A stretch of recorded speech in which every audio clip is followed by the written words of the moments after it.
അതുവരെ ഞാൻ ഇന്ദ്രേട്ടന്റെ വീട്ടിൽ നിന്നാ അവിടുത്തെ അച്ഛന് അതൊരു സന്തോഷമാവില്ലേ? അതുകൊണ്ടാ ഞാൻ പോവാന്ന് വെച്ചത്.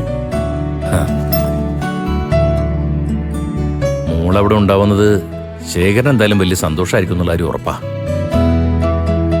അതിലുപരി ആ സന്തോഷം കാണാനുള്ള മോളുടെ ആഗ്രഹവും അച്ഛന് മനസ്സിലാവും.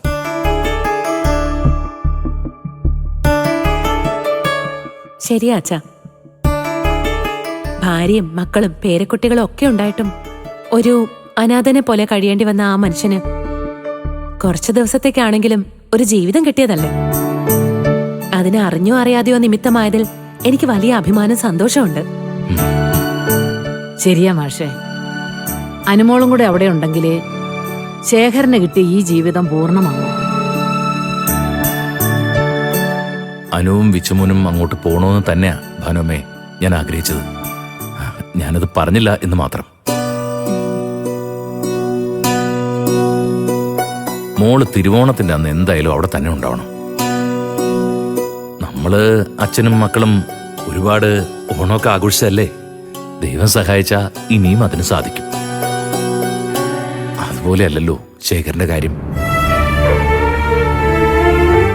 ഈ തിരുവോണം കഴിഞ്ഞ അയാൾക്ക് സ്വന്തം കുടുംബത്തെ ഉപേക്ഷിച്ച് തിരിച്ചു പോകണം. ജയിലിൽ കിടക്കുന്ന പ്രതിയാണെങ്കിൽ പോലും ശിക്ഷ കഴിഞ്ഞ വീട്ടിലേക്ക് തിരിച്ചു വരാം. ആ ഒരു പ്രതീക്ഷ പോലും ശേഖരനില്ലല്ലോ മോളെ. അതുകൊണ്ട് ഈ തിരുവോണം മോള് ആ മനുഷ്യന് വേണ്ടി മാറ്റിവെക്കണം. അച്ഛൻ അതാണ് സന്തോഷം.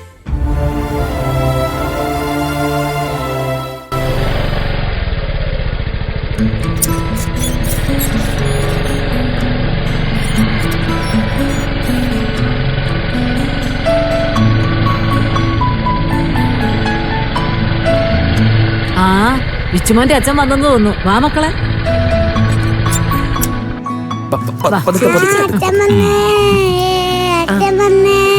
അച്ഛാ, ഇന്ദ്രേട്ടൻ എന്നെ വീട്ടിൽ കൊണ്ടുവിട്ടിട്ട് കടയിൽ പോകാനുള്ളതാ. ഞാൻ ഇറങ്ങട്ടെ.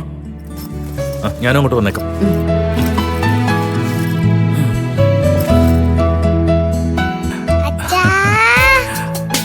ആ വിച്ചുമനെ വാടാ വാടാ വാടാ. അച്ഛന്റെ മോൻ വാ. കേറുവാ ഇന്ദ്ര. വാ. ഇല്ല മനുവ കേറുന്നില്ല. പോയിട്ട് അത്യാവശ്യം അനുവിനെ വിളിച്ചിട്ട് പെട്ടെന്ന് പോണം. ഓ അച്ഛാ ഇന്ദിര. അച്ഛാ ഇപ്പൊ തൽക്കാലം അനു അങ്ങോട്ട് വരുന്നേ ഉള്ളൂ. അച്ഛൻ എപ്പോ വിളിച്ചാലും ഞാൻ ഇവരെ ഇവിടെ കൊണ്ടുവന്നാക്കാം. അത് വേണ്ടി വരില്ല ഇന്ദിര. രഘു അമ്പിളിയും കൂടി ഇങ്ങോട്ട് വരുന്നുണ്ട്. ഞങ്ങള് ചിലപ്പോ മക്കളെല്ലാം കൂടി കൂട്ടി പഞ്ചരത്നത്തിലേക്ക് ഒന്ന് പോവാം. ഓണായിട്ട് അവിടെ അടച്ചിട്ടുണ്ടല്ലോ. അച്ഛൻ ഇവിടെ നിൽക്കുന്നല്ലേ ഉള്ളൂ. അച്ഛന്റെ മനസ്സ് മുഴുവൻ പഞ്ചരത്നത്തിലല്ലേ. അച്ഛൻ അങ്ങോട്ട് പോകുന്നുണ്ടെങ്കിൽ തിരുവോണത്തിന് ഞങ്ങൾ അങ്ങോട്ട് വരാം. അതല്ല ഇവിടെയാണെങ്കിൽ അമ്മ ഒരു കാര്യം പറഞ്ഞ് ഏൽപ്പിച്ചിട്ടുണ്ട്. എന്താ മോനെ? ഈ തിരുവോണം എല്ലാവർക്കും അവിടെ ആഘോഷിക്കാന്ന്.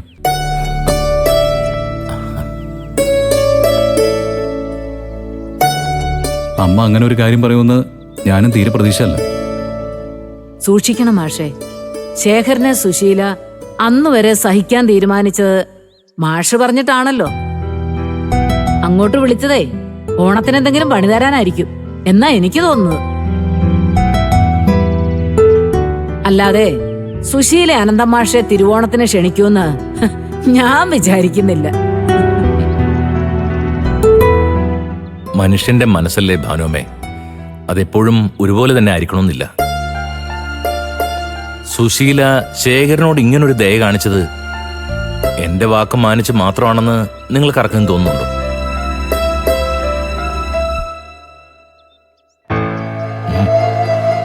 ഒരിക്കലുമല്ല. അതിന് മറ്റ് പല കാരണങ്ങളുണ്ടാവും. അതിലേറ്റവും പ്രധാനപ്പെട്ടത് അനുഭവത്തിലൂടെ ഉണ്ടായ തിരിച്ചറിവായിരിക്കും. ശേഖരൻ തിരിച്ചു വന്നതിന് ശേഷം സുശീല അയാളോട് കാണിക്കാത്ത ക്രൂരതകളില്ല, പറയാത്ത ശാപവാക്കുകളില്ല. എന്നിട്ടും ആ മനുഷ്യൻ പണ്ട് ചെയ്തു പോയ തെറ്റിന്റെ പ്രായശ്ചിത്തം പോലെ അതെല്ലാം കണ്ണടച്ച് സഹിക്കുകയായിരുന്നു. മറ്റുള്ളവർക്ക് മുമ്പിൽ സുശീലയുടെ തെറ്റുകുറ്റങ്ങളും കള്ളത്തരങ്ങളും തുറന്നു കാണിക്കാനുള്ള തെളിവുകൾ ഉണ്ടായിട്ട് പോലും അതിന് ശേഖരൻ തയ്യാറായില്ല. പകരം എല്ലാ കുറ്റങ്ങളും സ്വയം ഏറ്റെടുത്ത് അവൻ അവളെ ന്യായീകരിക്കുകയായിരുന്നു. മനസാക്ഷി പോട്ടെ, അല്പമെങ്കിലും ചിന്താശക്തിയുള്ളൊരു മനുഷ്യനായിരുന്നെങ്കിൽ തന്നെ സംരക്ഷിക്കുന്ന ഒരാളെ തിരിച്ചറിയാതിരിക്കൂ. ആ ഒരു മാറ്റം സുശീലയിൽ വന്നു തുടങ്ങി എന്നാണ് ഞാൻ വിചാരിക്കുന്നത്. അങ്ങനെയാണെങ്കിൽ ഓണം കഴിഞ്ഞാലും സുശീല ചിലപ്പോ ശേഖരനെ പറഞ്ഞു വിട്ടെന്ന് വരില്ല. തന്റെ മക്കൾക്ക് അവരുടെ അച്ഛനെ തിരിച്ചു കൊടുക്കാമെന്ന് സുശീല തീരുമാനിച്ചേക്കാം. മാഷിന്റെ നാവ് പൊന്നാവട്ടെ. അല്ല, അങ്ങനെ ഒരു മാറ്റം സുശീലയ്ക്കുണ്ടായ അവൾ ഇതുവരെ ചെയ്ത പാപങ്ങൾക്കെല്ലാം ഒരു പരിഹാരമാവും. ഈശ്വരാ, അതിനുള്ള മനസ്സ് അവൾക്ക് കൊടുക്കണേ. അച്ഛാ, എന്നാ നിങ്ങൾ ഇറങ്ങട്ടെ. ശരി മോളെ, പോട്ടോ. ടാറ്റോട് വിശ്വനെ ടാറ്റാ. ഭാനുമിക്ക് ടാറ്റോട്. ടാറ്റാ. ആ അമ്മൂമ്മയുടെ ചക്കരമുത്ത് പോയിട്ട് വാട്ടോ. ഞാൻ വിളിക്കാം അച്ഛാ. ശരി മോനെ. പഞ്ചരത്നത്തിൽ പോകുന്ന കാര്യം ഇന്ന് തന്നെ തീരുമാനിക്കുമോ? അത് രഘു അമ്പിളിങ് വരട്ടെ. ശരി അച്ഛാ, ഇറങ്ങാം. ശരി മോളെ, പോട്ടോ. ഭാനുമേ,